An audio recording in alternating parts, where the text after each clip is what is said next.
I think we'll start off with the karakia if Piri could help us there, please. Thank you, Chair. And for those at the back, welcome.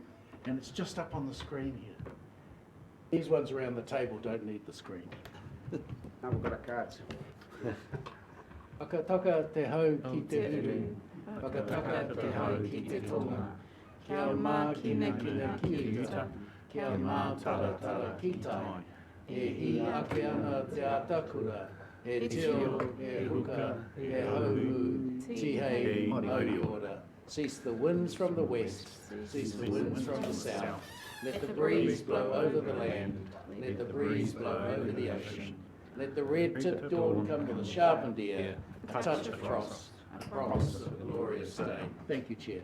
Kia ora. Thank you, Piri. That's great. Look, welcome everyone, and welcome to members of the public we've got here today. Good to see you here.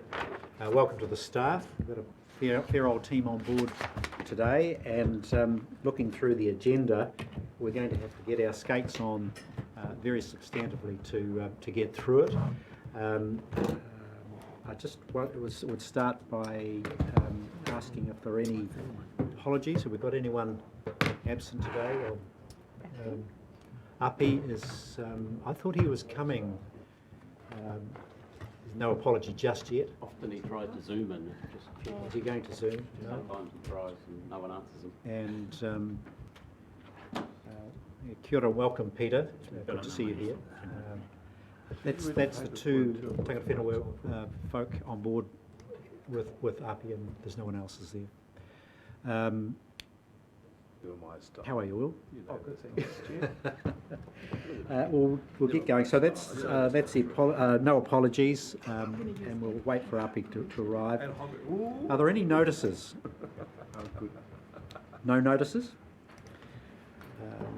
Just perhaps Yes. Dr. Jones is going to join us at 12 o'clock to give us an update on COVID resurgence. That may be in the midst of our COVID papers, just depending on how timing takes. Sure, okay. So we're going to do some COVID testing. Everyone's going to be tested about midday, so get your nose ready. We've got, as I say, a pretty full agenda. We've got, in addition to Dr. Jones attending, we've got the Eastern Screen deputation due at 11:30, and we've got visitors for the HBRIC meeting. Who have we got? Leah and Dan. and I thought Napier Port as well were coming. Napier Port. Yeah, I'm not sure who from Napier Port. So we've got quite an interlude at 1:30 with HBRIC and the Port folk coming to see us as well. So we'll get underway. What I think we'll do today is, in the main, treat a number of the papers as read, and essentially with a brief comment and go straight into questions for those. And Craig, I'll get you at some point on the FARS committee and other papers to take a lead on those. So just going back to the agenda, are there any conflicts of interest that need to be declared at this point? No conflicts? Welcome, Tom Belford. Good to see you here. So we'll go straight now to the minutes of the meeting. Where's our secretary? Zoom. Oh, there you are. We'll go to our minutes of the meeting of the 10th of June. Excuse me, Chair, did you do apologies? Yes. Yes, Okay. Just want to make sure that it was up to sure, yes. Thanks for that, Councillor. So we've got the minutes of the 10th of June. I'm assuming you've read those. Are there any corrections to the minutes that you've noticed there? Any items that you need to consider by way of correction? There being none, can we now go to the minutes? Can I have a mover for the minutes, please? Councillor Ormsby will move. Councillor Van Beek will second. Those in favour of receiving those minutes will say aye. Aye. Those again will say no. That's carried. Are there any matters arising?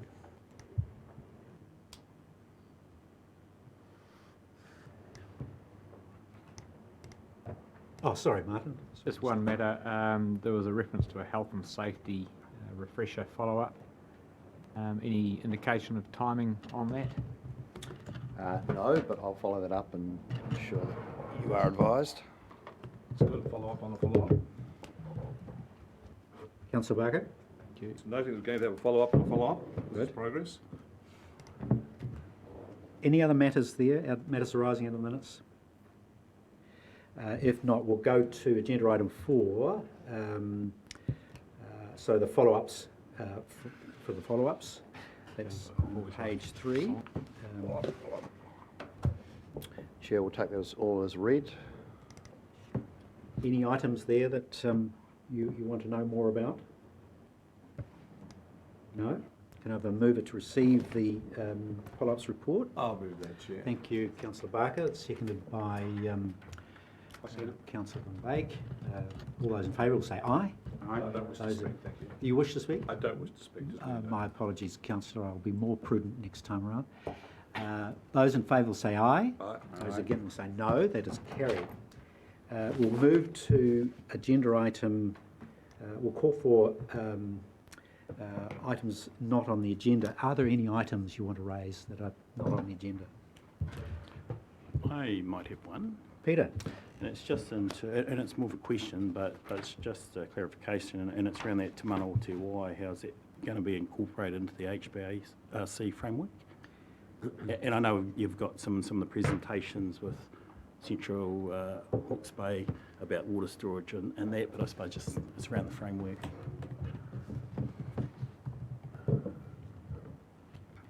Framework. Okay, well, it'd be good to, if someone can That's fine. turn their mind to that and when we come to that item. No other items? We'll now move to item 6, which is the 12th of August Finance Audit and Risk Subcommittee report, and that's on page 6, isn't it? So, Craig, do you want to just walk us through that, or? Yep, thanks. You can do Thanks, Chair. Picking up on what you noted at the start there, take it as read/viewed over many of the papers in there. Extremely hard-working FARS committee. It did And meet very powerful. very powerful, subject to this committee's veto though. But as you can see, there's some key items there, most of which actually are just part of this general upgrading, if you want, on many of our internal systems, led obviously by the CEO, and our general direction from this table is to just see if we can improve, make best practice the reports and the risks management, etc., that come to this table. So if we just quickly look at the paper there, there are some key items which we looked at. You can see procurement policy, but note amendments, not the procurement policy itself, just some amendments to that policy, which came through us, both basically in and around responses and directions and improvements they were looking to do anyway. In that, what we tried to do is make sure we were in tune with our ambitions to do what we could to assist businesses across Hawke's Bay as we procure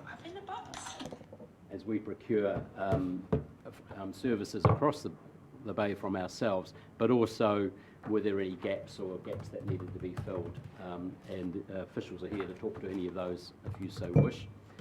The second key item, and just note this is a major item which we'll just see increasingly presented at the council table itself, the risk management and assessment plan. You will recall various other presentations. They've moved very fast in this space, credit to all involved, and I understand it's working very, very well. Key change here is the leadership team and staff getting in a room essentially and looking laterally across issues in the council and bringing fresh eyes to some of the issues that have presented them to us. The best example, as we're all very familiar with now, is the old possum story. How everyone thought everyone was doing a great job, but actually there were some gaps in there, unintentionally of course, but they were created. So that, hopefully, the probability of that kind of issue happening anywhere should be much less. And a much more significant area, though, than possums, of course, the Havelock water issue also is mentioned in there quite a bit, and how to try and lower the probability of that happening again. from the various agencies front. Internal audit, that there just speaks for itself, what we're planning to do over this year. We were conscious that staff, we have been asking staff as a full council to run a very, very tight ship, and they have, and also not stressing them too much with new auditing ideas, plans, work programs, whilst thus juggling COVID, working off-site, etc., etc. But as you can see, there are some audit plans to be put into there. Then there's the, under the risk, I've just gone over that. One thing that is front of mind now, under the risk, we had the cybersecurity one. Where's that from the IT guy? 5.3. Well, anyway, it's we had another look at all things risk around our ICT across the organisation, and a few things have come to the fore which are needing attention, and you'll see that reflected probably in various budgetary commentary as that comes through, needing to spend more money to secure not only the ICT system in and around this organisation, but upgrading, as ICT systems always want to, the systems themselves. Of course, this got accentuated by everyone working off, many people working off-site, and suddenly potential vectors into this organisation, and therefore our partners and stakeholders, is added too. So a lot of work going in that space, and suddenly that's a very relevant issue, as we've seen with NZX. That's pretty much it there. There are a lot of documents sitting under that. Most of them you actually would have seen previously, or the vast majority of them. So any questions, welcome to take them or refer them to officials. Thanks, Craig. Councillor Williams. Thank you, Mr Chairman, and thank you, Councillor Foss, for that very helpful summary and overview, and for all the hard work that the committee is doing on this side of our operations. It's very important. But just a couple of questions. One is, there were, in terms, I thought I'd have a bit of a health and safety day. It says paragraph 14.1, 18 health and safety management actions, 7 were partially implemented. What are the ones that are outstanding? Could we get some sort of a sense of what the yet to be implemented recommendations of the audit were? That's not possible today, perhaps as a follow-up. James? Seems to be the word of the day. We'll take that as a follow-up action and provide it back to you. Thank you. And I think that's actually down in the FARS document itself, but yeah, we'll highlight that to you. And the second thing is, I remember the discussion about the procurement policy and the emphasis on local procurement where possible and sensible and all those sorts of things. I couldn't see where the specific changes that we were adopting to the policy and the manual were. Maybe we've already adopted them, but could we be taken to the specific changes in that procurement policy if we are adopting it today, so I'm aware of what's changing? We passed as council. Oh, you just want to see them? Yeah. I'm not sure that we've had a sort of a track change version of that presented to us as yet. So we do have Mark, who's our procurement manager, with us today. So if you wanted him to talk you through what those key changes are, or would you just like that detailed in an email? That's fine. That's fine. I mean, are we being asked to formally adopt that Yes, policy you are. today? Yes, So in yes, that case, I would like to see it today. Okay. The amendments to it. That's all right. You can actually also see it in the interim financials. If you see our accounts receivable, accounts payable, they're actually both very low. That reflects our trying to pay providers in Hawke's Bay, particularly as early, as soon as possible, not on Right. the 20th of the Just following. before I go to Councillor Barker, Mark, Mr Heaney, have you got a comment to make? Thank you, Chairman.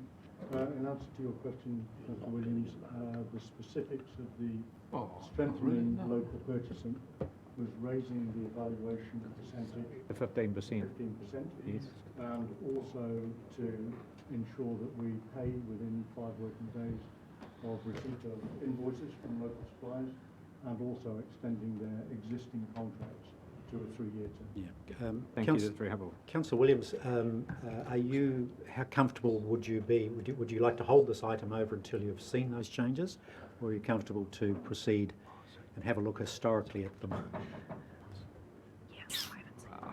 You can How does everyone else feel about it? I don't want to be there. you can see it again at the council meetings. Oh, okay. because this goes up to Yes. All right, no, that's fine. So yes, we do have another If we opportunity. get a So it's track only a change before the council recommendation. meeting, Yeah, that'd be great. it's only a Thank you. recommendation at this point, so if you're happy with that. Carry on, thank you.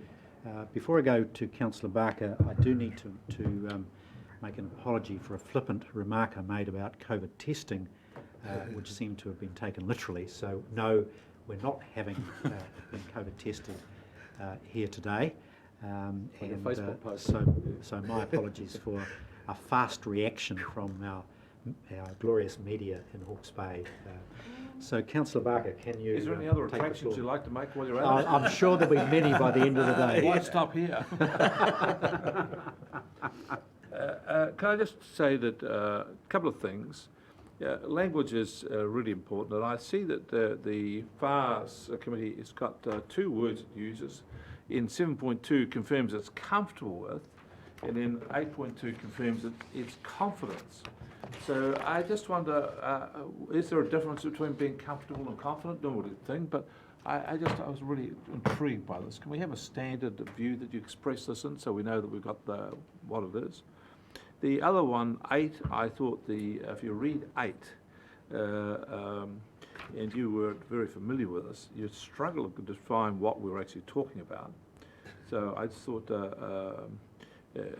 another observation I have, in 15.2.2, I see that we've got the accounting standards, and we're going to be audited for the COVID-19 impact on public sector accounting standards. Now, I thought the coronavirus was injurious to the human condition, not to accounting standards. But it seems it is. I just struggle with this. And the last thing I'd say is that could we have a look at the way in which the language is used for the resolution? So it's got the committee notes and follows the finance audit risk 6 monthly enterprise. And then in brackets it's got resolves. Can we just say that make it more firm than that, so when people read it historically they can see what we mean? 6 monthly resolve that this committee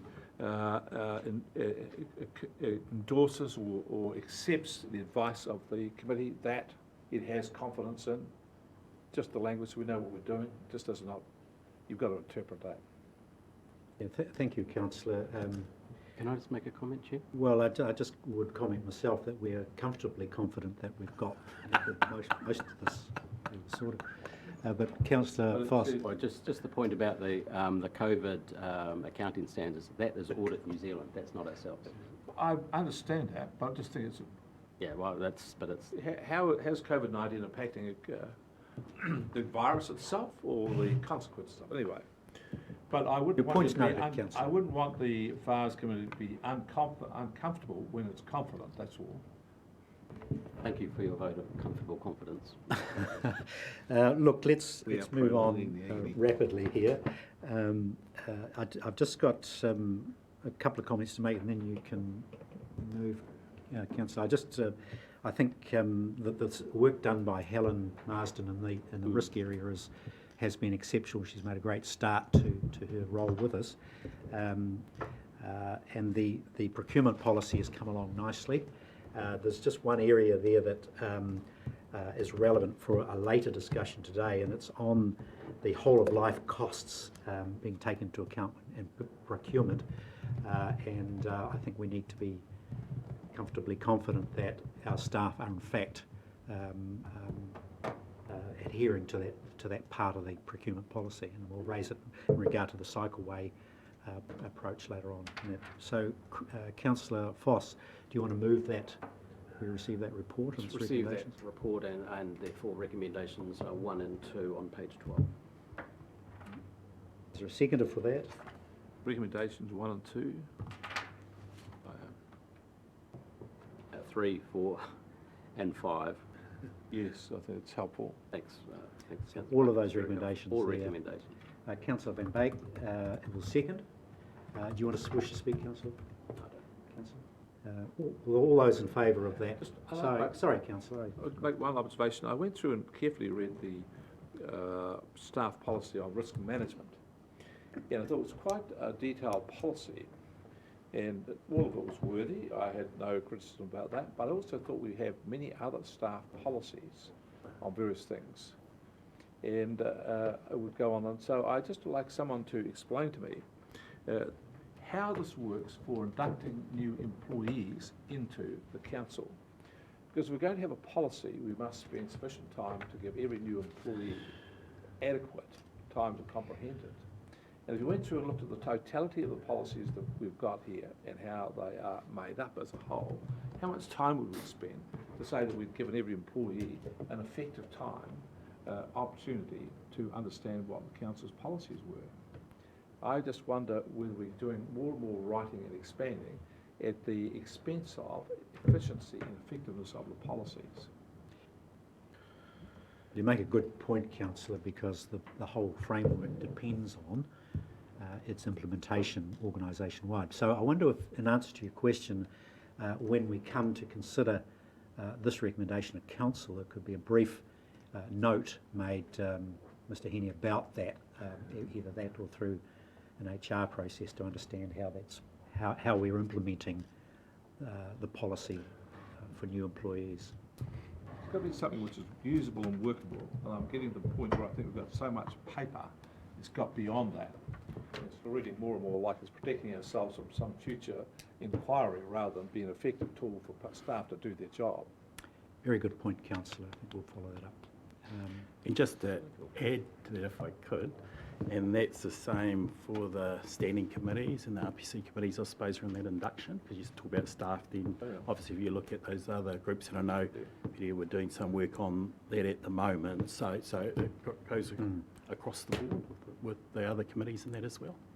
That's a good point as well. So if we could cover those bases when we bring this back to Council. Are there any other comments, Councillor Barker? You've got? No, just have a follow-up, thanks. Sure, thank you. Any other comments? If not, those in favour of receiving those recommendations will say aye. Aye. Those against say no. That's carried. We now move to the Regional Water Security Program. So what are we doing here? Tom and Amanda? Tom and Amanda are going to front with this. So we're talking about item 7, quite a wad of papers there, including the Tonkin Taylor report and the Catalyse report. I'm sure folk have had a good look at this item. So, Tom, I wonder if you can... Straight to Tom. Straight to Tom, all right. So, Tom, if you can just overview that. So, you can assume that councillors have pored over the Tonkin Taylor report itself, plus the Catalyse report, and perhaps go to your comments in your paper.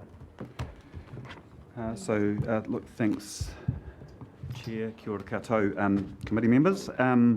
So, just taking your leave, we'll take the paper as read, all the papers as read. Just at the outset, just acknowledge the importance of this topic to many in the community, and I suppose the the strength and intensity of interests around water storage, particularly coming out of last year, and in terms of what the conditions are out there now. This is effectively a report on the scoping phase of the CHB project. We've done a similar process for Heratonga. Our scoping recommendations are based on a combination of the technical report and also, in the case of CHB, a community engagement process. The community engagement process was sort of developed and worked with and in conjunction with Central Hawke's Bay District Council, and we worked with them and we supported the outcome, and it ultimately took their recommendations on board, and we're happy to lead that process. Conscious of the context of the time, obviously the history, we've been over a lot of ground in CHB with water storage, and also at the time it was there was multiple engagements with HBRC in the catchment, particularly in relation to Plan Change 6 and the regulations. So it was, in our view, it was entirely appropriate to have a good conversation with CHBDC about how to run this conversation. The paper talks about it was a valuable process, and we got a lot of insights from it, and we've got I think some sense of some community views that are going to be helpful as we work through the water security program in its totality over the years to come. But ultimately, it was our job to make recommendations in relation to the scoping as per the program that we laid out. So, and the recommendations are there in the report, and we'll get onto those shortly. But just before we hand back to questions, Chair, just encourage everyone to consider this in the broader context of the whole program and the Aquifer Recharge pilot that we're hoping to get underway very shortly, but also the the broader issues that will be covered in the regional water assessment next year. So if you're happy with that, Councillor, I'm happy to take questions. All right, let's move to questions. Kia ora and welcome, Api. Good to see you.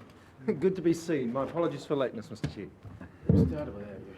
I know you must have been distraught. Councillor Williams, would you like to kick off, please? Thank you. Thanks, Tom and Amanda, for the paper. Just the issue of scale and viability. The M5-C2 combination. Does the comment about scale and do we have any even back of the envelope costings for those two together, which add up to about 20? Do the comments about the challenges presented by smaller scale in terms of costs per metre cubed of water stored apply to those two in combination? I guess that's my question. Yes, they do. Yeah, and the reason those two were combined as an option was about spreading water, looking at options that spread water across multiple smaller dams. And so, otherwise, if you have a storage site, however modest, in one corner of the catchment, you've got to figure out, there's a distribution cost to get water around. So it was just a testing that. So it doesn't improve the economy of scale to add them together. They're both expensive wherever they are. Correct.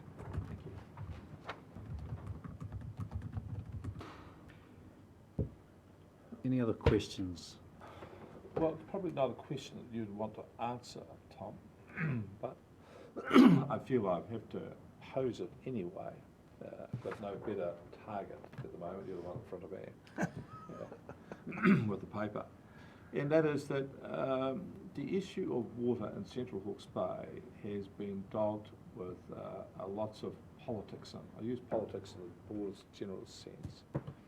And having read papers and things that have come through, it seems to me on the outside the politics of it is still as strong as it ever was. Do you think we're ever going to get to a stage where we can have an easier conversation about this issue? And if so, how would we create the circumstances for that? Gee, thank you, Councillor, for the question. Probably not. Water is, water is a great case study for that tests all politics, I think, and such is the case here. And luckily, just as an officer of the council, we don't have to get into the politics in terms of when we make our recommendations. It's we've tried to play this as straight as we can.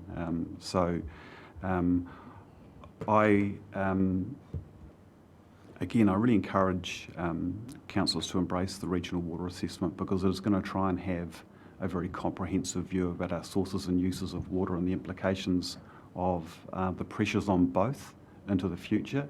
And through that process, we are going to hopefully present politicians and decision makers with a range of choices, a range of options, a range of levers to pull, including storage, but not limited to storage. And I think when that information is in front of you, I think hopefully that makes the politics of it easier. Is it fair to say that there are so many other unresolved pressures driving this? For example, contested areas such as who owns the water and who can deal with it.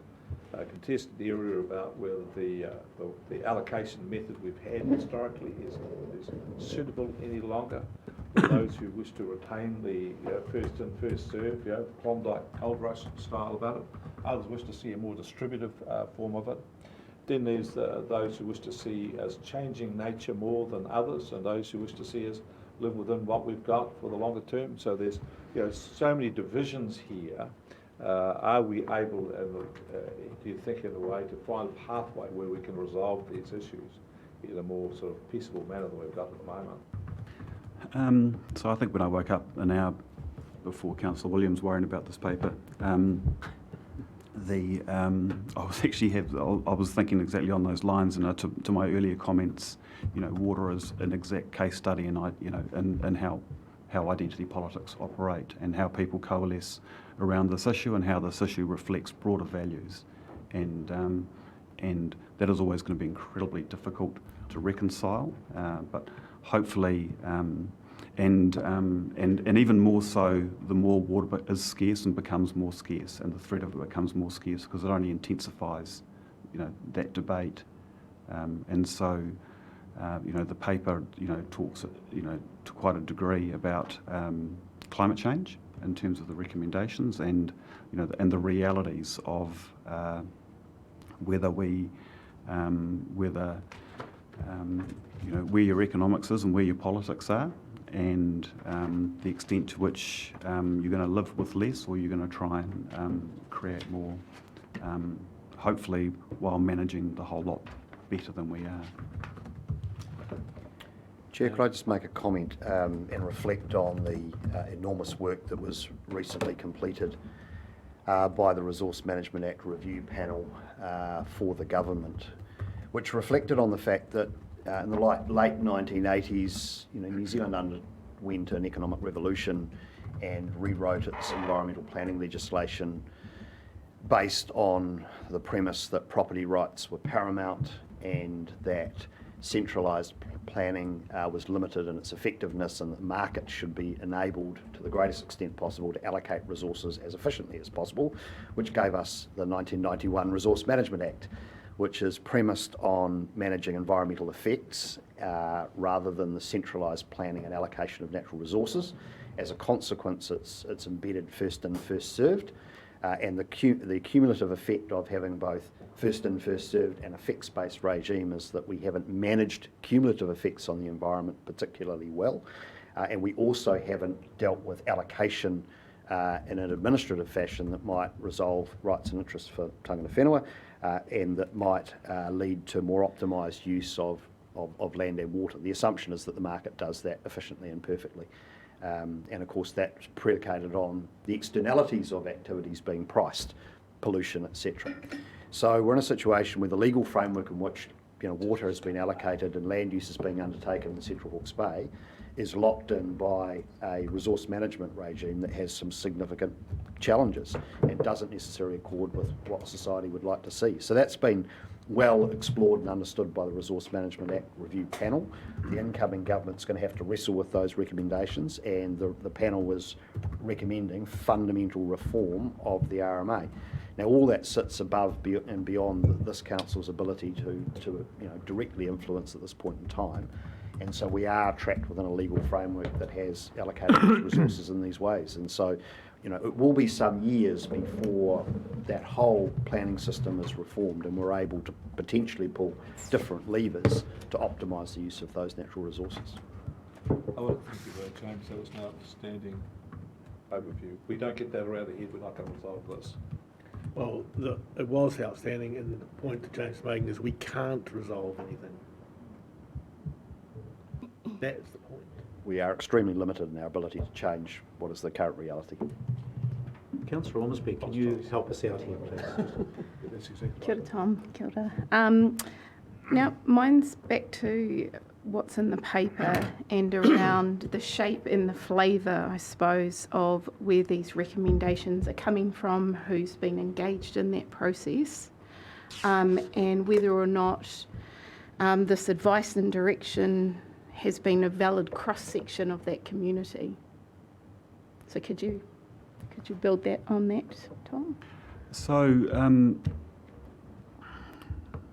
So you have the Catalyse report, which identifies preferences for sites, but also, I think, more importantly, identifies preferences for outcomes in terms of environmental benefits over environmental impacts, and the hierarchy of criteria.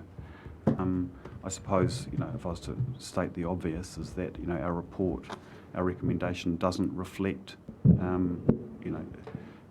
to the extent it doesn't match that, and I think we talk in the paper why we've made that step. So.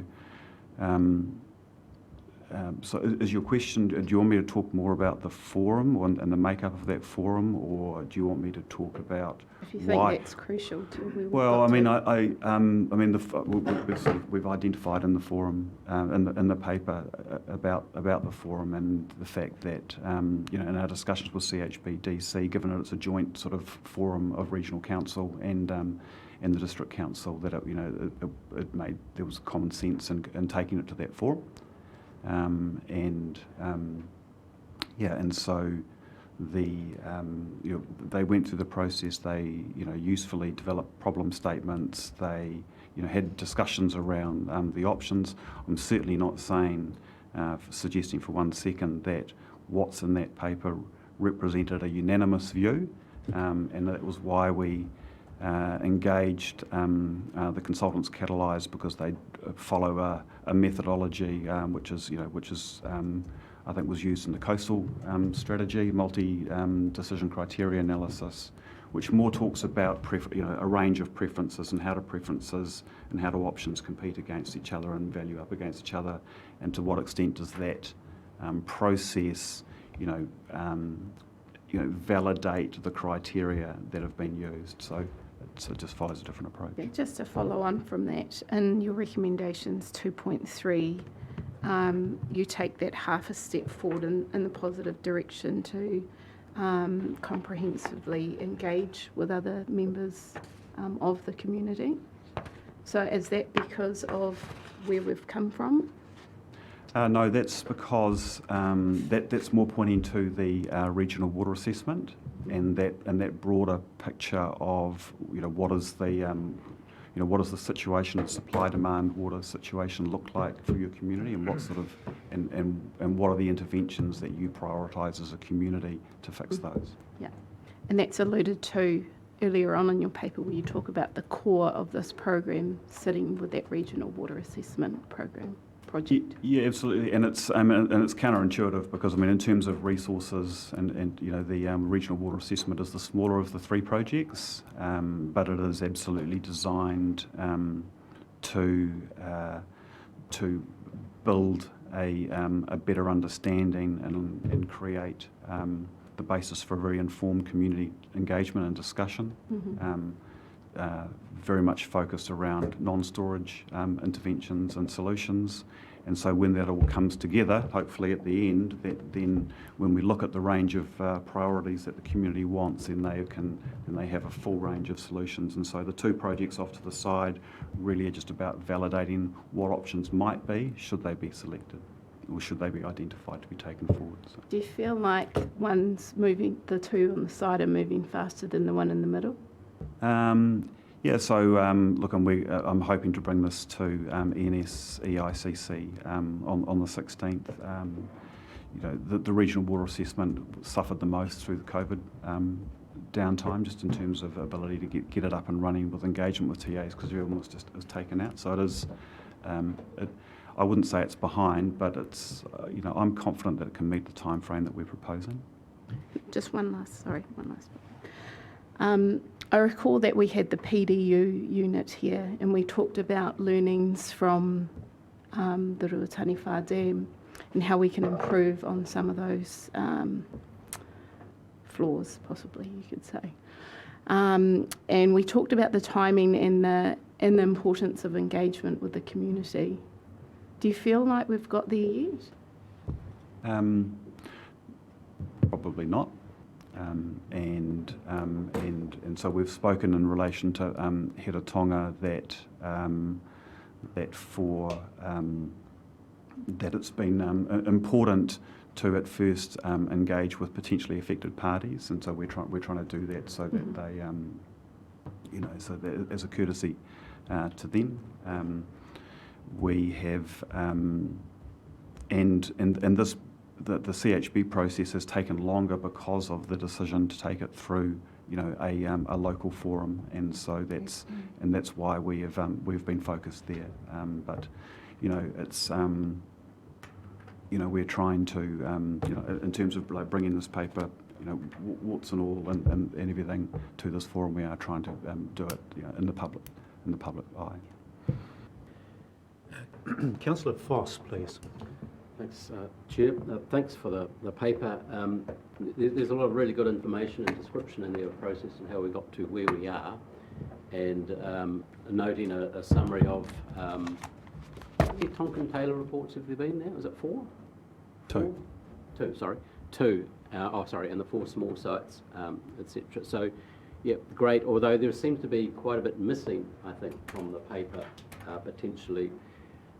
Such as other ways to solve some of the over-allocation of the water resource in Central Hawke's Bay, which, we've probably discussed informally, I think, in various times, which may help drives one of the other decisions or solutions or whatever. So, and there seems to be increasing interest in exploring other solutions, particularly some of my colleagues here have highlighted the point how a few have a very large access to a very large proportion of the water resource there, all legal and property rights and all that stuff, absolutely accept that, but that just says, well, okay, we have to look for another solution in that space.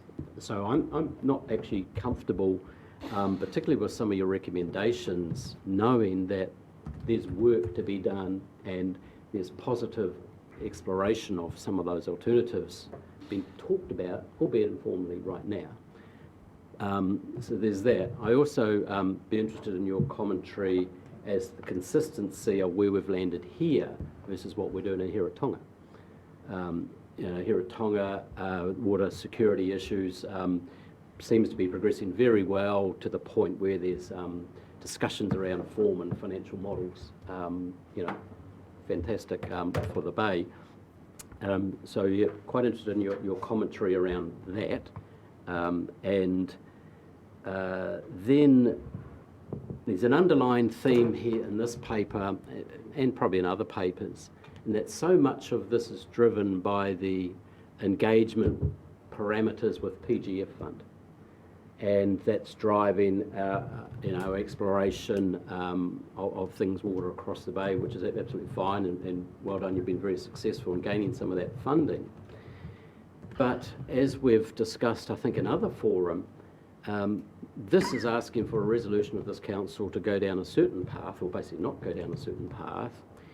Yet, in a couple of months' time, a new government will be formed. The PGF may or may not exist in its current form, may change, or that may just change the name of it or the criteria. We just don't know.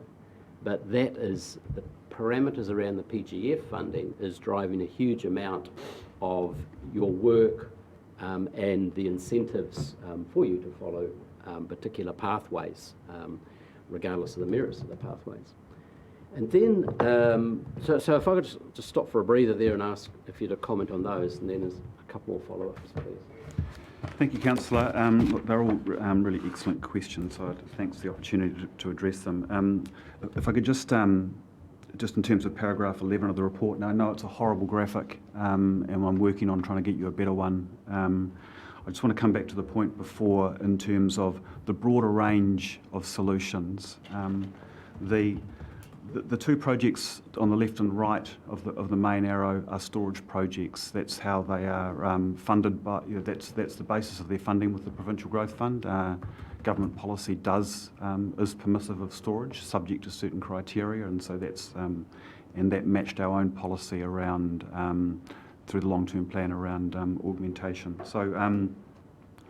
So those work streams are about identifying viable storage sites, but but they're about identifying them to a point where a decision needs to be made as to whether you're going to pursue them. And the way we're structuring the program is that the identification of those sites coincides with the broader discussion around that range of interventions, and it's the heavy lifting of the regional water assessment that's going to try and visit those issues like allocation. It's going to try and visit those issues like land use change, soil moisture retention. It's going to try and visit those issues around water use conservation and water use efficiency, and understand the extent to which those other policies and other opportunities present part of the whole picture. And so then we can come back to political decision-making tables at the end and say, here's here's how we see the gap between our water supply and water demand in the future, and here's a multiple range of interventions that might help avoid that gap becoming unbearable. So that's your first point. The second point, in terms of consistency with Hiratonga, look, we are trying to take a consistent approach, but there's important differences between Hiratonga and CHB. One has been the incredible amount of analysis and understanding that has been invested in CHB in the past. When we commissioned the Tonkin and Taylor report for CHB, we were aware that we were going back over some older territory. We did give them additional brief in respect of understanding even smaller scale storage, because you've got to remember that when they did their report in 2009, 2010, a couple of reports I think, they were asked to solve a different issue, which was predominantly around growth, and so we sort of kind of asked them a different question, and they did come up with some new sites, and they found those, but those sites technically still had similar challenges that earlier work has identified of building stuff on those plains away from the ranges. So in some respects, the Hiratonga program's in something of a honeymoon period because we just don't know. And so everything technically on paper looks good, we can progress and have those discussions, but we just haven't done that investment in history. So had there been recommendations to pick up on some sites, then we probably would have been seeking your approval to go and engage with affected parties, and probably wouldn't be having this conversation. In terms of engagement with the Provincial Growth Fund, I don't want, I want to get this right, because the Provincial Growth Funds have been very supportive, and they're really important partners for us. And what seemed like a lot of money back when we first got this post-COVID doesn't feel like that much anymore. But we're still incredibly grateful for their support. I just want to. I'm not saying it was deliberate. The decision here is not about not going down a path. The decision is about we have a brief, we have problems to solve, and we're making recommendations based on that. Provincial Growth Fund has stated policy around what can and cannot be considered. So that is, we take that as official policy, and we also have our own policy that guides the regional water security program. And so, we are, we're just trying not to step outside of that. So I don't want to give a suggestion that that there's a solution that is being sought and government's in the way. We have a set of parameters that we're operating in, and to the extent that interested parties want us to step outside those parameters, then the solution probably I don't think central government are the problem, but they're probably the solution. So. Thanks for that, Tom, and Craig will come back to you, but we haven't quite finished the issue that Councillor Ormsby's raised. That's the issue around, the vital issue around consultation with the community and community views on the entire thing. And Councillor Foss has touched on it in terms of the comparison with Hiratonga and Tukituki. So can we go back to, I wouldn't mind getting a comment from Councillor Foley on this as well. Can I take you back? You've spent a lot of ink reflecting on the forum itself and the dynamics that were in play. And further, we've had, one of the outcomes that we've had is a significant component or membership of it having walked away. You nod to it in your paper. Can you reflect on the outcome, that one of the outcomes of the process, one being that our community consultation may have suffered as a result of this process, and two, your recommendation itself has resulted in us considering stopping the process of considering water storage and looking at the bigger picture. Can you comment and go through your dialogue around the forum and the consequences for consultation with the community?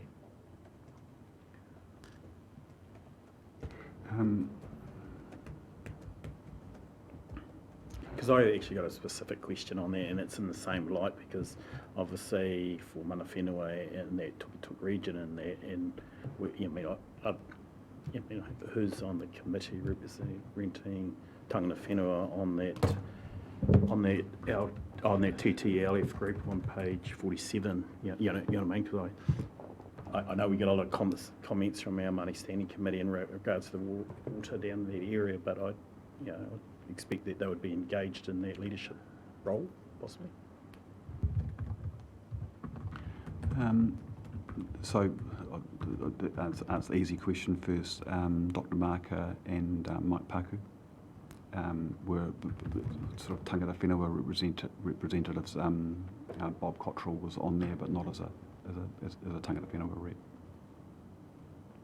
In terms of the community engagement, what occurs to me is that it was always the intention to go to the community extensively around the choices and options for both catchments, but we have to have some detail to go to them with, and it's become chicken and egg as we've had to engage some stakeholders on some elements of some of the options and some of the detail, including landowners, including our engagement with Tangata Whenua, and naturally everybody's hungry to see all of it and to see the whole picture, but the picture is being assembled, and I think Tom's been very clear with Council that there was never going to be a decision to invest in progressing any single solution in either catchment until the regional water assessment was complete and we had the whole picture around land use change, around land management practice, as well as physical infrastructural solutions.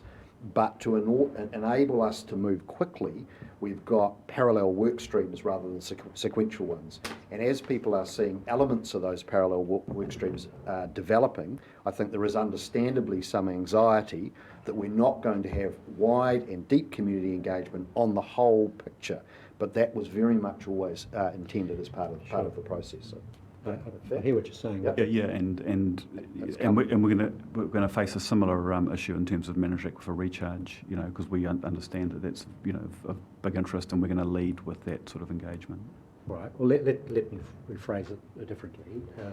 Have we taken a step back by having got out of sequence, mainly driven by the PGF funding parameters, because we've gone down that road? Consider that the water storage option before we'd actually done the water assessment. Is that a fair comment here, that we've taken a step back given your recommendation? I wouldn't say it as a step back. Look, we've been through a process with a community group. As you've pointed to, the ultimate outcome of that group has resulted in members of the group withdrawing from that group, and I think that's played out in the public domain, and it almost goes back to Councillor Barker's opening comments around it's just the nature of the issue that is very hard to try and get unanimity of agreement. I'm just conscious as members of those group in the audience, and I don't want to speak I don't want to speak for them or second guess their motivations or their experience. So I think if you ask me the question, had we not gone through the Tuki Forum process, if we'd just run the same process as we had in terms of Heratonga, of a report being written, of it being tabled and assessed and discussed, would the recommendations be any different? My view is they probably wouldn't be. Yeah, Councillor Williams. Thank you. Oh, sorry, Councillor Foss, I did not your Yeah, direction. sorry, Unless this is relevant to the current topic, we'll come back. Yours sounded like a different Yeah, one. Chair, I've got one relevant. Sorry, please. would you You'll mind? I'll get just follow through. Sorry, Councillor Already heading Foss, to. I'll come back to you. Yeah, I was just going to, ask a question which Tom probably just answered, is that I just think people are perhaps confusing the engagement and the result with the 2 members resigning with the final recommendations. And yeah, I guess Tom just answered it, and he can answer it again if he wants, that the recommendations probably wouldn't have been any different. So I just think perhaps people are getting a bit confused with what's happened in the Tukatuk leaders and the final recommendations. Well, I don't need him to answer it, he's already done so. Is there something relevant to the last segment, Councillor Williams? Yes, it is, and it's a very specific question. I'm just wanting to understand precisely the recommendation here, because this discussion about a step back, what I'm actually perceiving the paper to be saying, I'd like Tom to clarify, is that on the state of what we know from everything that's been assessed in this catchment over the last decade, there really isn't any smarts in going to pre-feasibility and doing a business case for pre-feasibility on the small scale options. They're just not going to give an answer that is sensible. Is that what you're saying? Yes, I think that comes down to, I think what you're pointing to is that we're actually saying that we're using words suspend and temporarily set aside, and so we're not saying take them off the table. We're saying that, look, you could say that, the easiest thing would be for us just to make a recommendation to go, poke around on a site and for it to, and look active. And so we just don't think that's the best use of time and effort.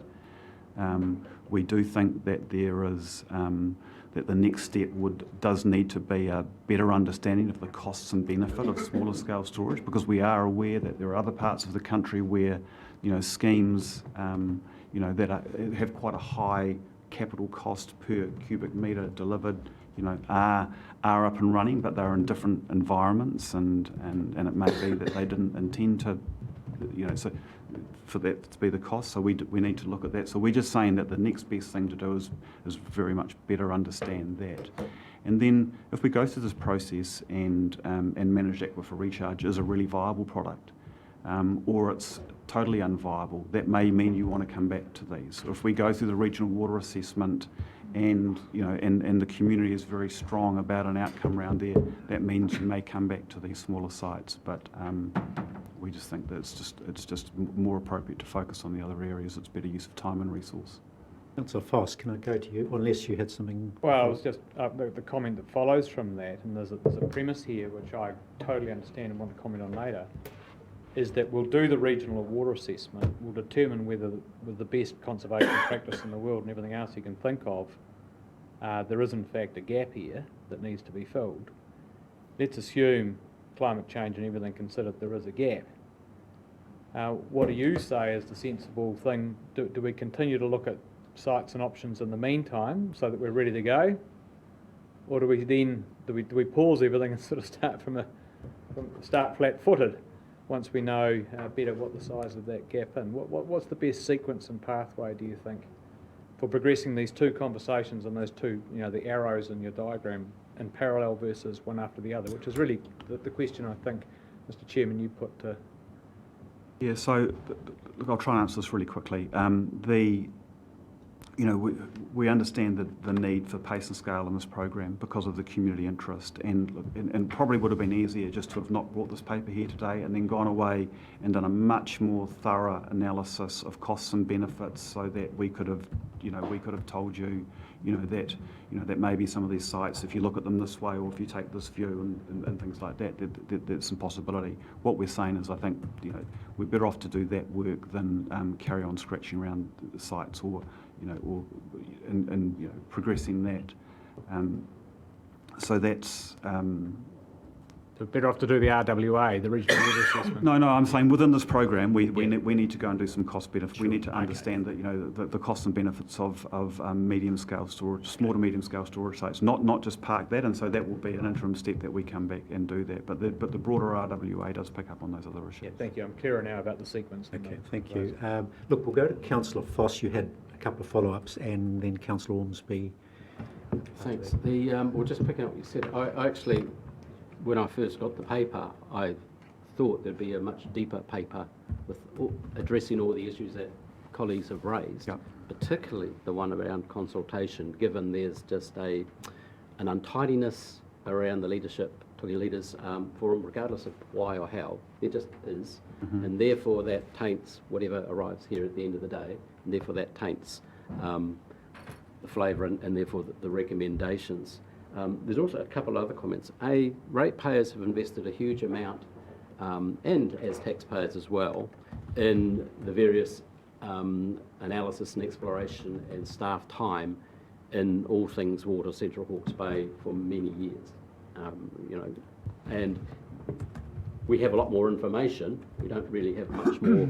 We actually have water insecurity after 10 years of that, or 15, however many. And that's not meaning to point blame or anything, it's just that's where it's at. And we're just out of a drought. And the economic effects of that and the psychological effects of that drought will be felt through across Hawke's Bay for many years to come. And so I think just bear that in mind as we actually read the recommendations that are posed, because Tom, you mentioned that you're not stopping anything. Well, effectively you are, and I just want to ask you about them in a moment. But just, can you please refresh us? The Managed Aquifer Recharge, we still are, I think, very enthusiastic about. It was a fantastic presentation, Zoom, wasn't it, I think? And I'm sure we resolved to address that, apply for funding, speed it up as much as possible. We want to go and have a look. And don't do one, do three. That's how keen we were, everyone searching for some kind of solutions to water insecurity in Central Hawke's Bay in particular. So that's part of a work stream already. Yet it appears as almost a new recommendation. We will continue the examination of the pilot of MAR. It just seems unusual in that that's what we're already doing. And at the end of the day, if I as I finish up here, but lead in, just as Councillor Williams asked about the recommendations themselves, particularly, I see them all except 2.2 as what we're asking you to do anyway. And I do have a caveat, the yawning expression of concern about ownership of some kind of solution from the community. And the fact that regional water assessment is still underway,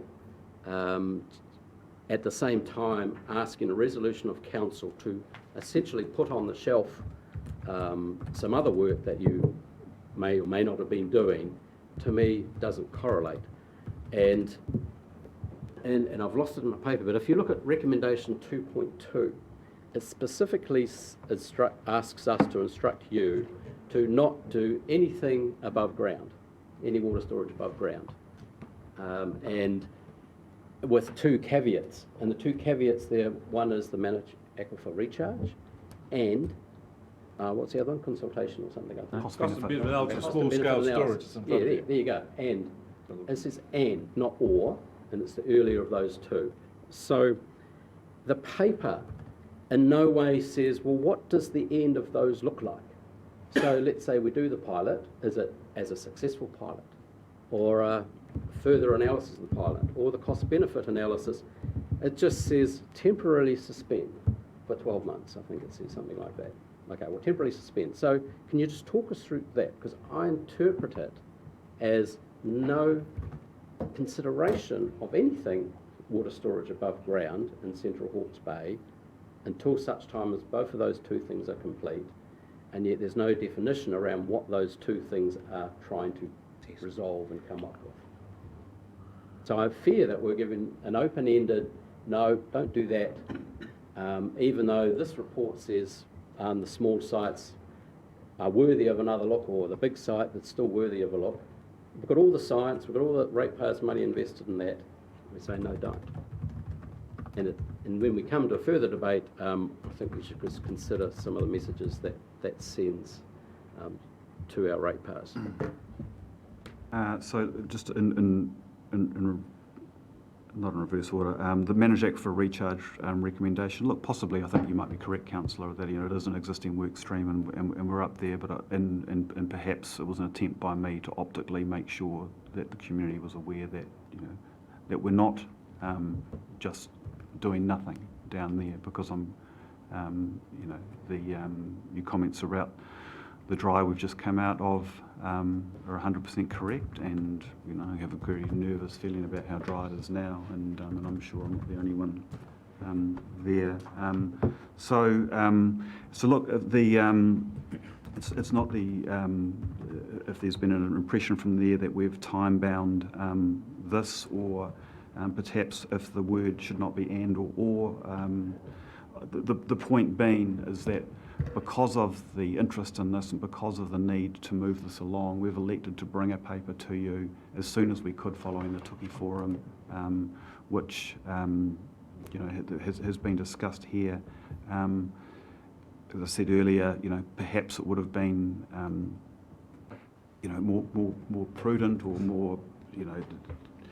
more disciplined to not bring this paper here today and then try and go and do that cost-benefit analysis. But we're also conscious of the fact that after after September, there's no real committee meetings till I don't think CNS or EICC start till November, so there's a big gap, and then we're going to be going into a summer, and we do want to be way further down the track. So I hear what you're saying, and if there's if the recommendation, if you want more, a quicker pathway out of that temporary suspension, or not looking at that, but it's just on, on the basis of the technical information we have,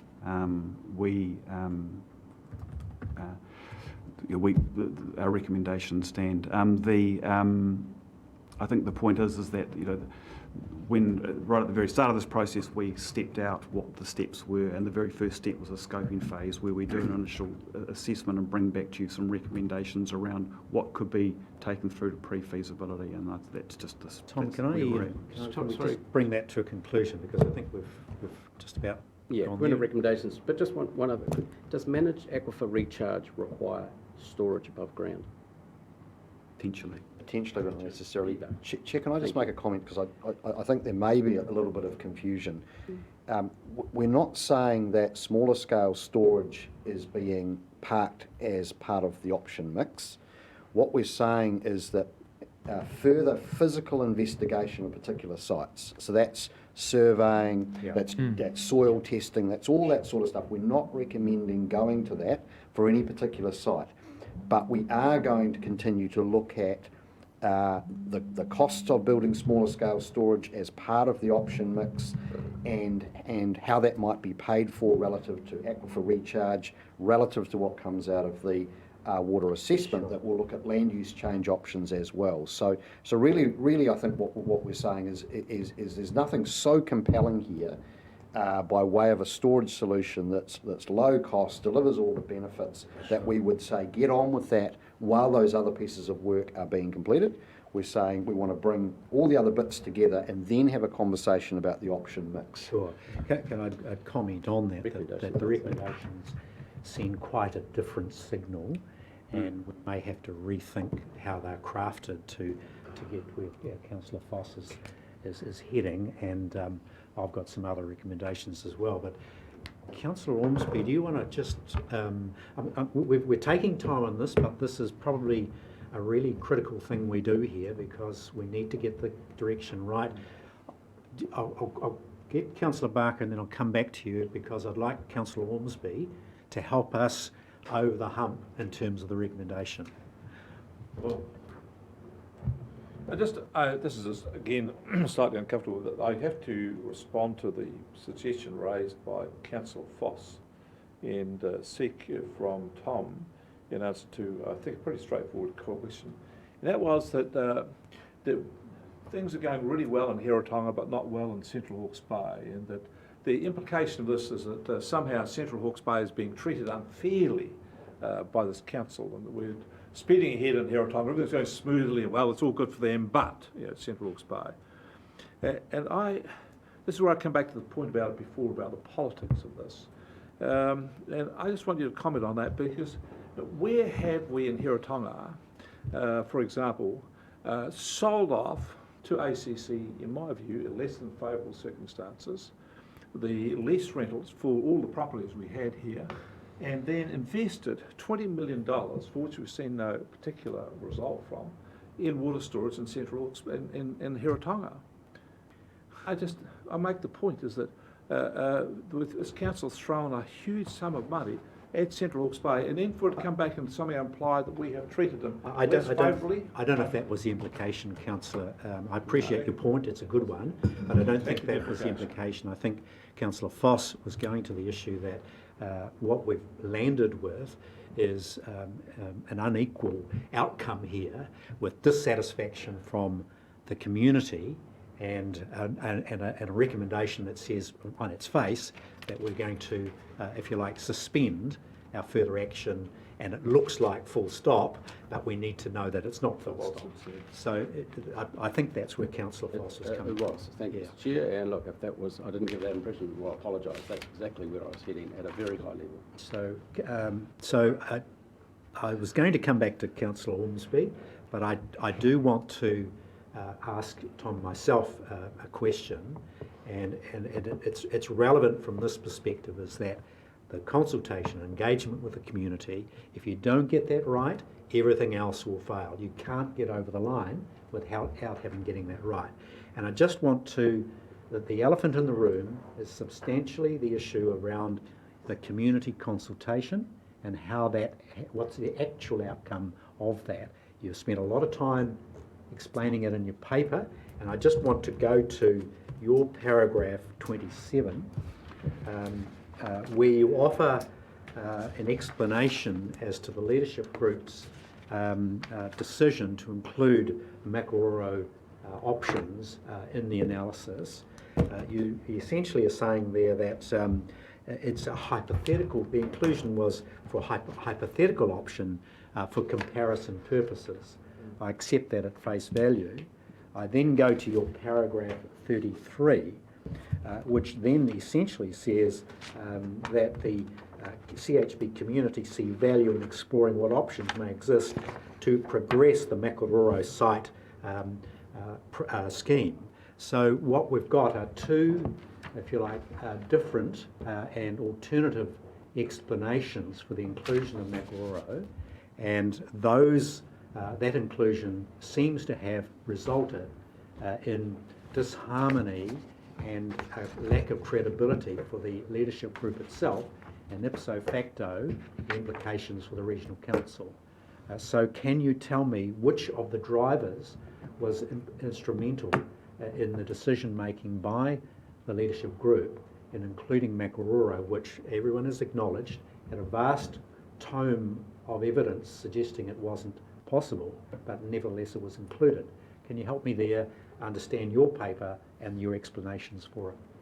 So just in terms of paragraph 33, and without trying to speed read the whole things, I mean, I do say many in the CHB community. I don't say the CHB community, and I think that comes back to another point in terms of Councillor Foss's earlier point. You know, we seem to run different processes here. Why are we in these different processes? The engagement with the Tukituki Leaders Forum was never intended to be a proxy for, you know, engagement with the whole community. It was an engagement around the development of the scoping phase, because those were the processes that we were following there, and so it is, and it was about a community group, and we know we worked this up with Central Hawke's Bay District Council, and we landed where we landed, and that's on me in terms of that process. And it was really about having a group sighted on and informing that scoping work. Now, there are two other members. I'm just really cautious about talking too much about the forum. I mean, there are two members of the committee who actually sat on that forum. Oh, they're big people. They can hack Well, the they probably will. And so I just wanted to give that context. But to your other point, what's the driver? What the contradiction? I don't see. I don't see the contradiction as So that. it's not a contradiction. It's you've got two explanations. Which of them is the predominant driver? Well, I mean, again, a point I probably made earlier in terms of if we hadn't gone through that process, what would the recommendations be? And the recommendations would probably be very similar. Would that process, in terms of Tonkin and Taylor's brief, it's important to understand that when we gave them sort of a revised brief with a different, potentially a broader range of outcomes, both for Heratonga and CHB, that involved them sort of reimagining sites that they'd visited before. And so that's how we end up with the A719 version as a smaller dam that could meet some of the criteria. And so that's how it came on. Then there was a broader discussion with the facilitator, which I cover in the paper, in terms of the process that they follow in terms of this multi-criteria decision analysis and how you kind of spend more time thinking about the sort of the values and benefits of options as opposed to the options per se, helps really bench test those criteria. Okay, and so, well, thanks for that. I think we need to move on to constructing the recommendations, unless there's another. I just had a question, and it's not a sort of a question. It was just around the.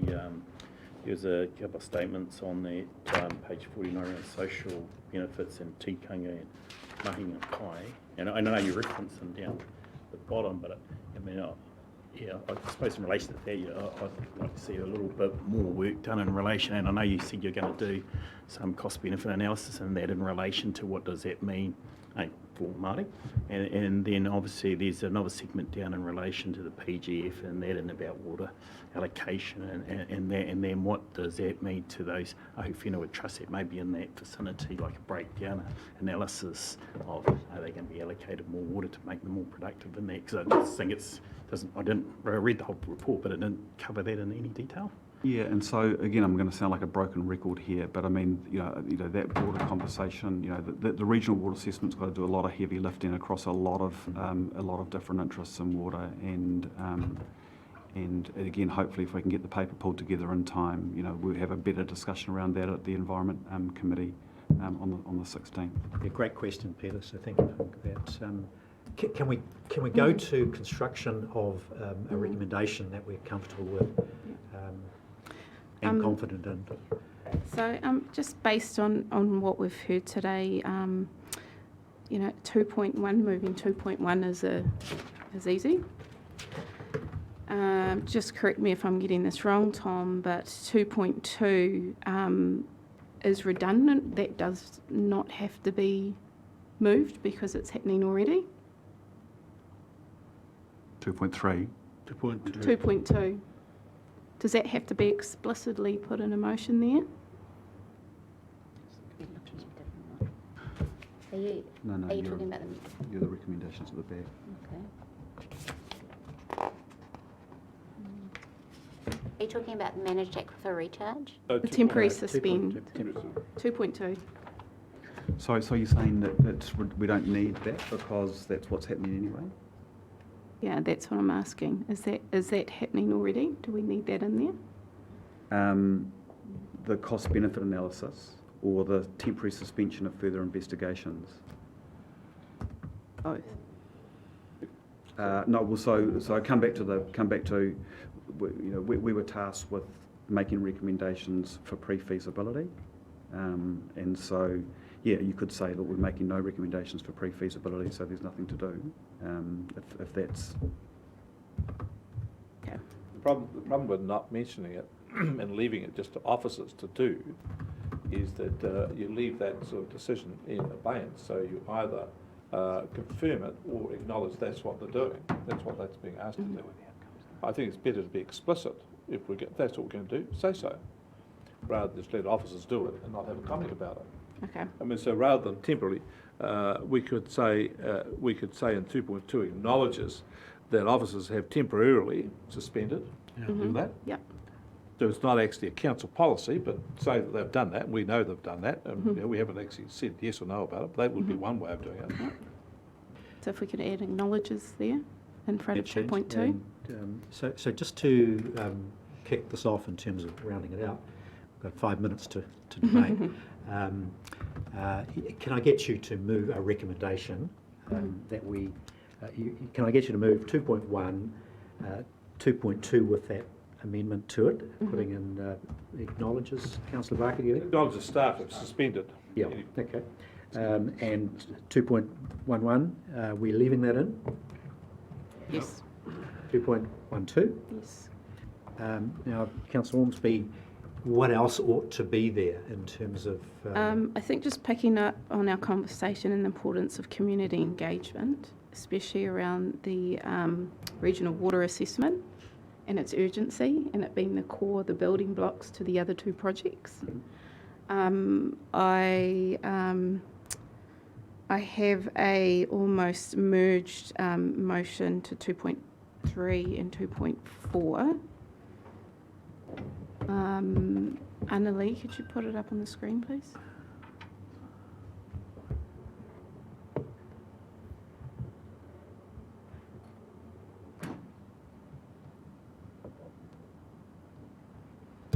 So to urgently progress a comprehensive engagement strategy with iwi landowners and wider community on the regional water assessment project to develop broader non-storage policy solutions and interventions for achieving water security in the CHB district, including water use, conservation, efficiency measures, farm systems and land use change, water allocation and recovery policies and recycling water.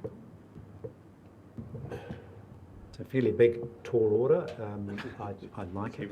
But, Well, it includes the regional water assessment, I suppose, objectives. Sure. Peter, does it cover some of your... Yeah, it comes to some of the questions. Councillors, or committee members, essentially what that does is the staff are looking for direction. One of them, the stark one in front of us, is simply to suspend our current water storage progression. What Councillor Ormsby is promoting, and I certainly think it's a good idea, is to signal that we're working comprehensively with water security across the board, and that's the direction of travel. Is there any, before we progress that, Councillor Graham? Does that take out 2.3, urgently progress the managed aquifer recharge pilot, which I'm really keen that we do? I think it needs to be included. It has to be included. It has to be included. It's not included in there, though, is it? Haven't we got 2.2? Do we agree that 2.2 is staying as it is? Just leaving 2.2 as it is. Acknowledges staff have, and then all of 2.2 is left the same as I understood it. Leave 2.3 and 2.4 in. Then you leave 2.3 and then do your one. Support that. Any comment, James? I think it's you're asking for comment. I'll just get a feedback from James first. Are there any issues with that, James? No, look, I think the issue is the urgency and the sequencing of work, given the regional water assessment's got some way to run. But developing a strategy in parallel with the regional water assessment's entirely prudent, and certainly was the intention to have a comprehensive engagement program in due course. So I don't see any challenges there.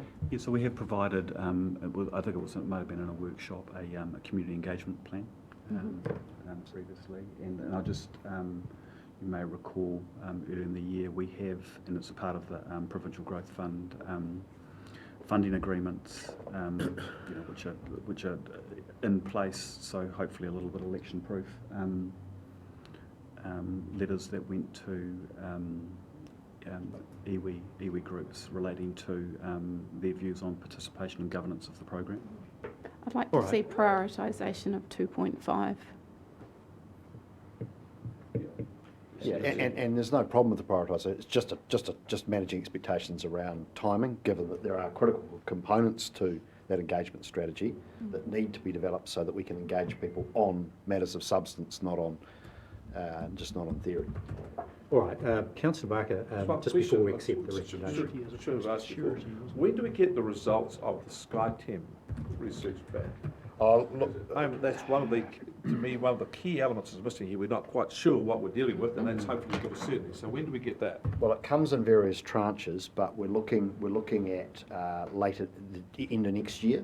Part of what needs to occur, which is being provided to council and other forums, is a bunch of deep drilling that we need to do. So we need to do some deep drills to calibrate the data against reality, and so that work needs to go on. So the data processing is underway. We're talking, another 18 months before all that work is kind of really complete, and then that's got to feed into the new groundwater model. This stuff takes time, and I guess that's really what I'm saying here is that while there's great enthusiasm for engagement within the community, we don't have all the answers and we don't have the full picture yet.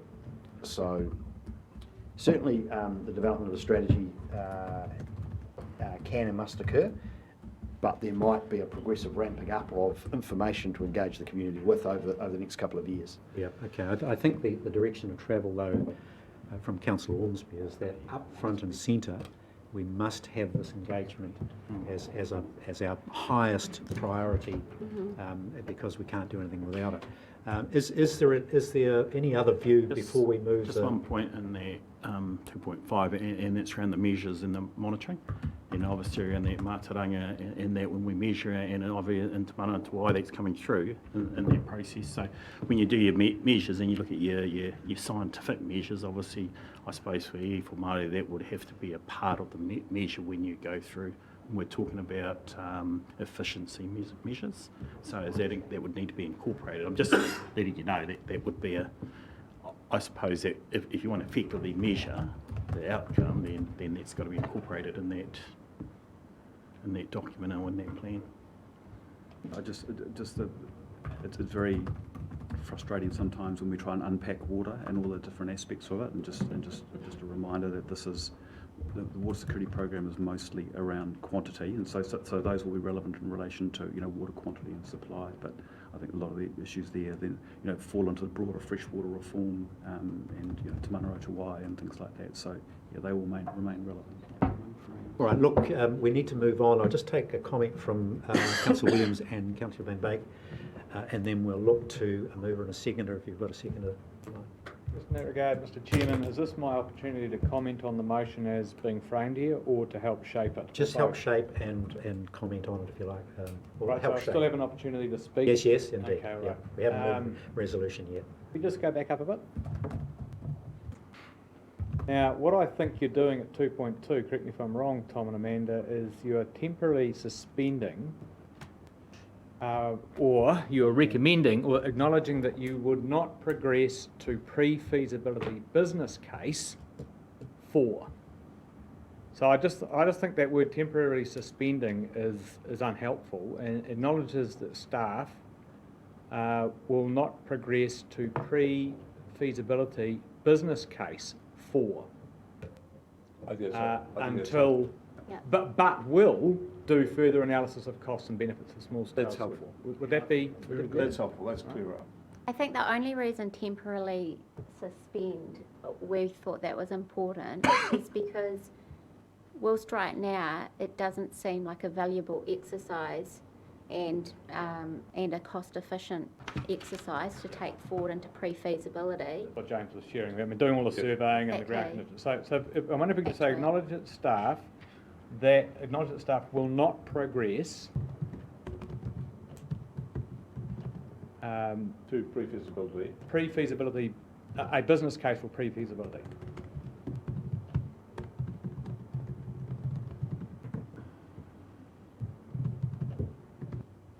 for above-ground water storage sites. The rest of it's there. So, can I, can I please just let me finish my bit before you come in, or it'll end up a muddle, worse muddle than it already is. But will progress, cost and benefit assessment of smaller scale storage. That's Small already medium, at small 2.1, medium, isn't it? yeah. At 2.11? What about 2.12, the managed aquifer recharge? And, yeah, Smaller scales above ground.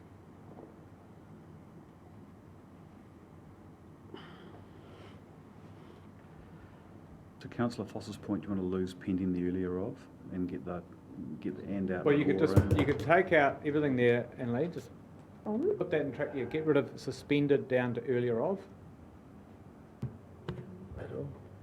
And then, so that just becomes, and the managed aquifer recharge pilot study. Take that out. That can go. You're a lawyer. And the managed, you don't need the outcome of, just the. Yep. Right? So, part of the sentence. yes, as part of the sentence, you don't need 2.2.1.1. Rock it back to and. Oh, Take it back to and. Now, then what I was going to, my other comment was, and then I'll hand over to anyone else who wants to get involved. Look, totally on board with fast pedalling the regional water assessment. I will have some comment on the motion, however. Reserving that, a comprehensive engagement strategy terrifies the crap out of me, because we have had a 7-year comprehensive engagement strategy with Tank. And we have had an attempt driven by a request from Central Hawke's Bay communities, possibly not inclusive and complete, to do the Tuki Tuki Leaders Forum, and we acceded to that request, releasing control, and look where we've ended up.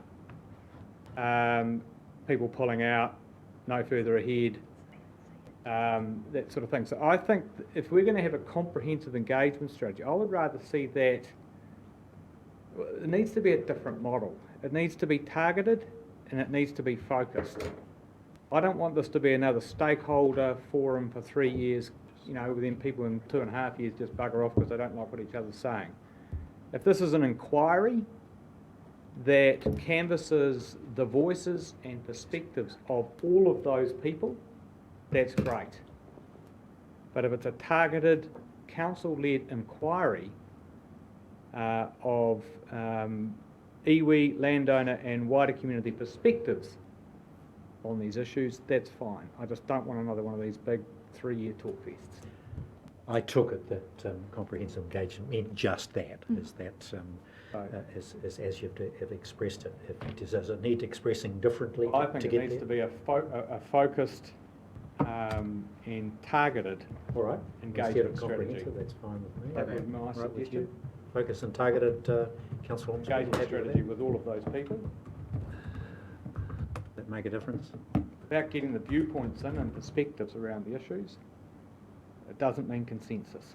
Well, that was Tom's Wording. wording, Yeah.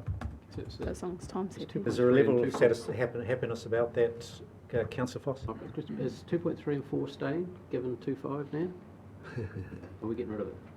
2.3 and 4, is that picked up in 2.5 now? I think it is, isn't it's saying. Aquifer recharge is mentioned just above it, Mhm. and the pilot, and then that's all about consultation, so if we're more comfortable with 2.5. Except Just, except it's more emphatic. Or Just more maybe, for- yeah. Just one- Don't need, go, let's come back to the Oh, point. excuse me, Chair. it? So we comfortable taking that out? Is there any strong No. desire to keep it in? No. Okay. You want it in or out? Yeah, in. In. And What do you want in? urgently progress. Both of them. Yeah, both of them, I don't see the need to go out. I mean, just keep in mind that this is a recommendation to council, and we've got time to think about this between now and next council. So Right. we can leave it in without too much trouble, I would Yep. Okay. Yeah. Yeah, but leave them both in. Just Yeah. helping with the amendment that Councillor Windsor raised before, I just want to come back to the one at the top. He said, wait till I finish what back to 2.2, go up the top up here, go roll down. 2.2. See, acknowledge the staff will not progress. What the staff said temporarily suspend was in there to say we're not doing it now, but might do it later. And your formulations missed that out, so I was going to suggest acknowledge staff will not progress at this stage. At this stage, that's fine, thank you. So just so with it, because otherwise you have it like that, then Thank people you. reading on the outside will Yep. say, you're not going to do it ever. Councillor Foss. Councillor Foss. That was a great suggestion there. It was actually just a question. Can we just look where there's no double up or contradicting having 2, 3, 4? I don't really mind either way, just to make sure they read well. But it was just a question, how long do we believe the managed aquifer recharge pilot study was going to go for? What is the end time of that? Or, it's projected end time. What are you thinking at the moment? Are we talking months, years? Look, I'm sure I read 12 months somewhere. The plan is to have it constructed within 12 months so that it's receiving, if you like, during next winter, 21 winter, and then run it as an operational pilot for 12 months so it gets it full season. So that kind of says 24 months, is that right? That means that bit's completed in 24 months. But having said that, we've got plenty of time between now and then to have progress reports, etc. So it may be wonderful in the first month, or it may be hopeless. I don't know. Perhaps the caveat I put on that is that a 12-month of the scheme running might be an unusual year in terms of flows and what have you. So I know in other parts of the country where we've had trials, they've taken some years to get the full picture. Okay, so that's fine. As Councillor Barker noted earlier, I mean that reads so much better and positively than the previous version. Sure. It just basically describes where it's at. So that's fine. I think we've got in principle where we're going, and we've got a little bit of scope till we resolve this at council. I've got a mover from Councillor Ormsby. Still got. You've got a question, Councillor? Yeah, just in addition to 2.5, I believe by just mentioning a regional water assessment project, and then we'll go into more detail what that curtails, what we've missed out is actually creation of a decision tool to develop freshwater demand and supply scenarios. I think that's actually very important. That's really the gap that we're talking about, and that actually is not mentioned in 2.5, which is one of the key... That efficiency measures? No, I don't think it is. No, that's good. I mean, there's three aspects to the regional water assessment. The front end's a data piece and a framework tool, which I think is perhaps, Councillor, sort of inherent in the regional water assessment is that is going to be information to help inform that community engagement. Yeah, my feeling it is. So you're happy that regional water assessment project, just by mentioning it, that actually will be covered. We've pretty much got there, I think. I'm sorry it's taking so long, but it's important to us. Chairman, there's one word I'd like to change, and it is surety to security. Security. The word is security. Okay. Where's that? Well, I can't see. And the new 2.5 and Water security and security are almost synonyms. Well, the term in our objective. Okay, that's fine. All right, so we've got that put to bed. So we've got a mover, and I need a seconder, please. Confidence in there too.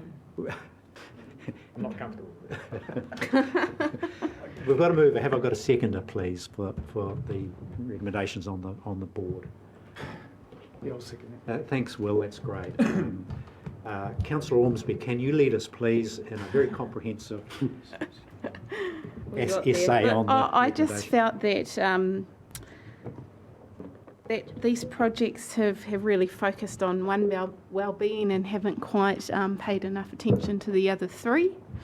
And by adding that resolution, I wanted to make sure that we're taking our community with us and where we're going. We're not putting, say, the cart before the horse. And I know that it's a hard job to coordinate those three alongside each other, but I know that if we do have the people with us, that it's going to be more sustainable. So I thank my fellow councillors for having that resolution added, and we will see you soon. Kia ora. Councillor Foley. Thanks, Chair. Could I just acknowledge my fellow community members that have made the trip up today. I just see them putting a few jackets on, so they might be about to leave, so I just thought I'd acknowledge them before they go. Thank you to Tom and Amanda. There's been an enormous amount of work going to this so far, and there's an enormous amount still to go, so thank you to you two. Thank you to Councillor Van Beek. He has spent a lot of time coming down to the Tuk Tuk Leaders Forum. That's been a massive effort to where we got to in terms of time and everyone involved, so thank you to Councillor Van Beek and all the other members, including those here today. I was really hopeful when we set out on this, I guess, water security project that we would come up with, a viable alternative to the issues that we still have down in Central Hawke's Bay, and I guess today the negative aspect of it is that we still don't have, a good solution on the table, and so that's through no one's fault of their own, other than we haven't got there yet, and so continue to support Tom and Amanda in their work to get to that point. So very much support Managed Aquifer Recharge and continuation of the investigation into that, particularly what it might offer for localised areas such as the Onga Village and the like. There's plenty of work still going on. The regional water assessment, there was, mention of soil water efficiency and just acknowledge Tom Belford and the Future Farming Trust, and no pressure, Tom, but we need to carry on with that work as well. Probably just, I think there's been quite an emphasis on the community engagement this morning, and I just acknowledge that, if I summarise Tom's paper, basically small-scale storage is too expensive, and I don't think, that's nothing to do with community engagement. That's just, reality, and so I guess I just highlight that point of the paper. So thank you again, and look forward to continuation of the work. Sorry, I will just say on the Hiratonga aspect, very supportive of the progress we've made in that area, and let's just not turn it into a political, district versus district. Let's be supportive of the whole Hawke's Bay region. Thanks, Chair. Well done, Councillor Foley. Who's next for a comment? We'll go to Councillor Williams and then Councillor Foss. Thank you, Peter, you Mr. Chairman, and equally thank you to all contributors to the process to this point and to this discussion. I just recall a question from Councillor Foley earlier in the year. What's going to make it different this time so that it actually works? And I actually think what will make it different is the regional water assessment, and the gathering of voices and perspectives in that focused and targeted way to determine precisely what, through the data analysis and the policy development and the interventions, the very best in efficiency and conservation practice can bring to the table. Rather than starting from a premise that we necessarily say want to grow the economy or irrigate a certain amount of land. Actually, let's start from our objective. Our objective here is climate smart water security for all right? Climate resilient water security for all. That's tangata whenua, that's Central Hawke's Bay communities, that's people in towns, that's the region, right? If we get that right, and if you ask the right question, you'll get the right answer. So I fully support shaping and sizing exactly what conservation practices and the like can bring to the table with that overriding objective of water security. We have, as a council, equally wanted to future-proof this to a degree.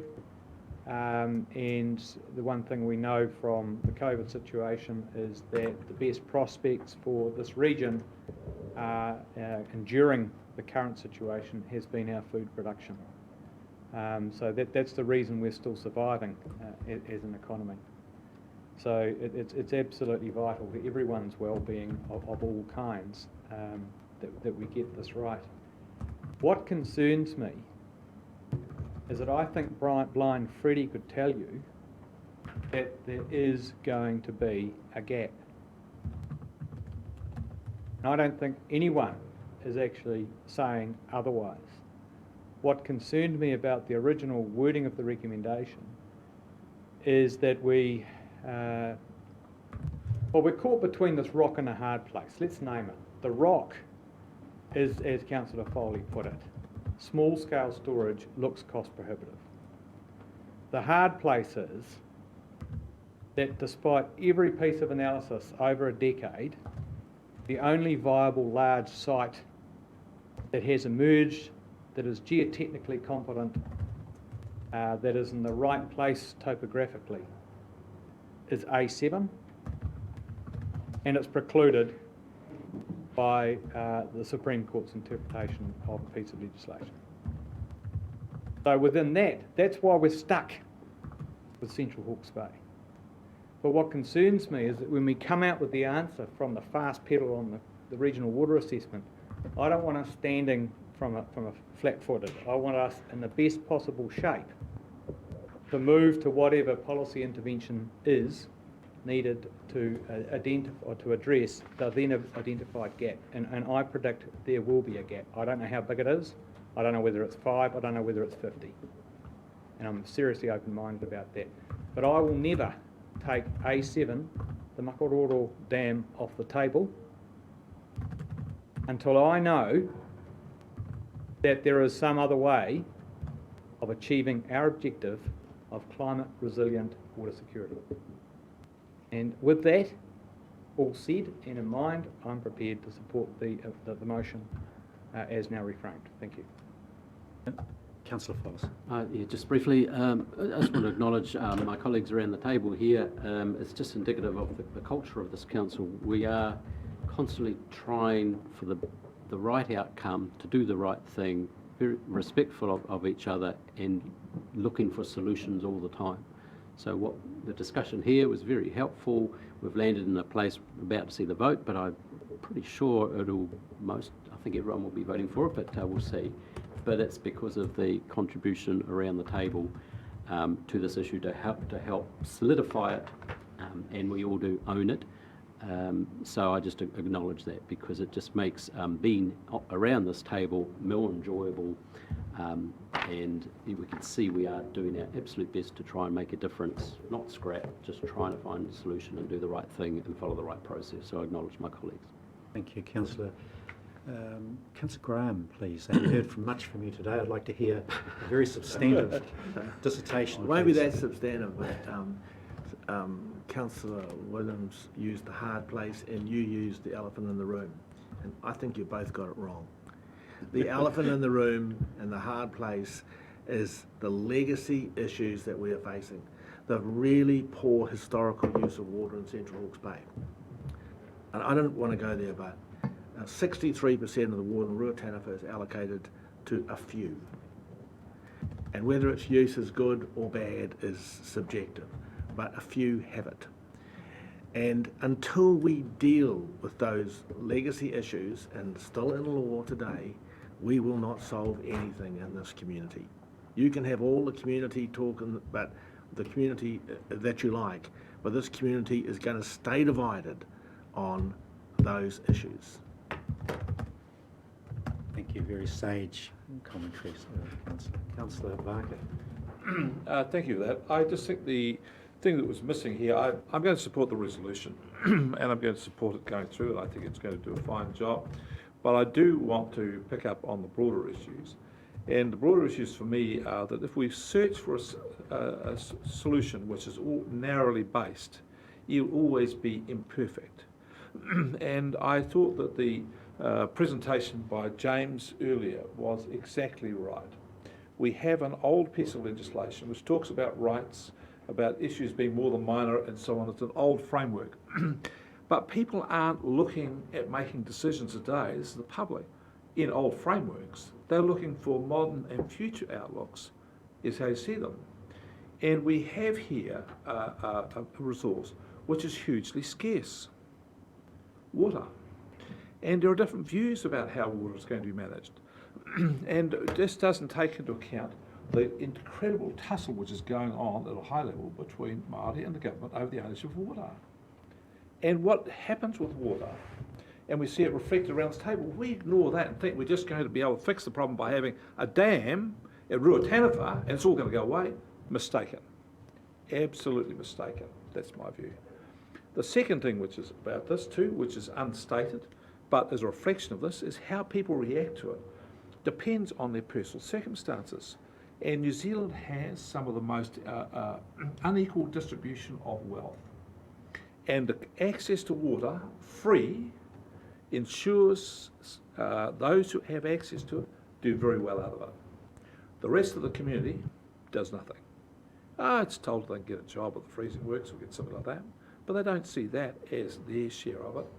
These are unstated views which will reflect on how people come to this issue. The problem here is that we've got unequal distribution and unequal wealth that derives from this. And if we aren't going to face up to those issues, we're not going to face up to anything. And so we need to be very clear that we're going to have to make our judgments based on how we as a society view these issues today and in the future, not locked into the past. So I'm in some ways heartened by what James says. It's going to take years for us to get the information to be able to make a decision. And I just hope in that time that we have a legislative change and a framework change which resolves those broader issues and therefore makes us better able to make a decision which will reflect where the community is at now. The balance is shifting and it's going to shift dramatically. The acceptability of polluting the water is no longer there. It is rejected. And we're going to have to take care of our environment more so than we ever have done before. Without these issues being addressed, there will be no agreement on any dam anywhere at any time. That's my view. Thank you, Councillor. Councillor Van Dijk, say. Oh, yeah, Peter, you want to comment? Tēnā rā koutou, kua haere mai ki tēnei hui, ki te whakaronga kōrero i tēnei rā. And yeah, just to agree with Councillor Barker's comments. Sorry? Excuse me, Councillor Barker. So yeah, in relation to we're in a different environment now, and then obviously government's signalling where they want to go, and then obviously for Māori they're signalling where they want to go, and it's around water quality, and we want drinkable water, and we want water that we can swim down the rivers like we used to years ago. So I suppose that's well, appears to be the focus on where Māori want to go, and then obviously as a council we've got a responsibility to work through that process, so looking forward to the future. Any comment, Per? Before handing back to Councillor Ormsby, I do want to make some comments, and they're certainly not intended to reflect on staff. Staff are doing their bidding of council, and it's this council that made the decision to hop into bed on this particular project with Central Hawke's Bay. I believe it's an unfortunate coincidence of the desire by the Central Hawke's Bay leadership to pursue an objective, coinciding with the PTF scenario, creating a situation where we put back on the table a project that was long dead. Unfortunately, and our guests today around the table who were part of the conversations have come to the conclusion that their involvement in that discussion, and this goes to the issue of community participation, community engagement, honestly and with integrity, that group feel as though they were manipulated and that they were drawn into the equation to add some sort of community legitimacy for one objective only. And the paper goes to some extent from staff to indicate that, on one hand, we were led to believe that this was about a hypothetical option for comparison purposes. In my view, that's misleading. I do not believe for one moment that the project examination of water storage options relied upon the inclusion of the Makaroro option to make a valid examination of water storage. The next element was, and probably more truthful in my mind, was the inclusion of the comments that some in the Central Hawke's Bay community wished to have examined the large-scale scheme which ought to be long buried. So, and you've heard comments from councillors around this table which continue to support and which continue to cling to that prospect. What we've done here is not so much flog a dead horse, we've given mouth to a rotting corpse. That's the reality. And I say that, and agree with the folk who have departed the leadership group, that they were manipulated, that unfortunately in their enthusiasm to pursue the said dead horse, those folk were included when the reality of the situation wasn't clear to them. If they were asked again, they would not participate. And there lies the rub. We go now to a community consultation, which I believe needs to be open, honest, and upfront with integrity. We need to engage, particularly with iwi and with Māori around this. Everyone will see through, if you like, in the words of the perception that we're somehow perpetuating some sort of hoax in regard to the purpose, of our purpose here.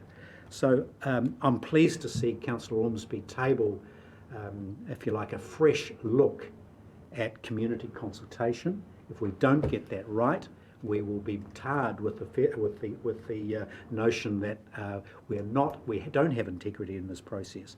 So I look forward to a new look in the way we go about this business. Councillor Ormsby. It's hard to beat that, Chair. Look, I'm just looking forward to the focus on the regional water assessment, because I feel that, you know, that informs and sets the community engagement foundation as the building blocks to where we go forward. And this is a coordination timing process that, you know, we need to acknowledge. We need to acknowledge that we need the consensus from a fair cross-section of the community, targeted, but still fairly representative of that community. We don't currently have this. Without this, we will perpetuate the inequality to the opportunity for this precious taonga, this resource water. Okay, so I'm glad we're moving in this direction and we're giving more emphasis to that and strength to that. And I thank all my colleagues and yourselves for bringing us here and having this conversation. Thank you also to our manuhiri who have travelled from afar to be a part of this process. So kia ora. With that said, we'll move to the recommendations, which I think we know intimately now. It's been moved and seconded. Those in favour of the recommendations will say aye. Aye. Those again will say no. That's carried. And my apologies for running half an hour over time for morning tea. I think we should have something more substantive than words. I think it should be a shout for us to pay for this. I don't think morning tea is going to taste very good with the taste of a rotting corpse in it. That's right. Tasteless, wasn't it? Tasteless? Unnecessary.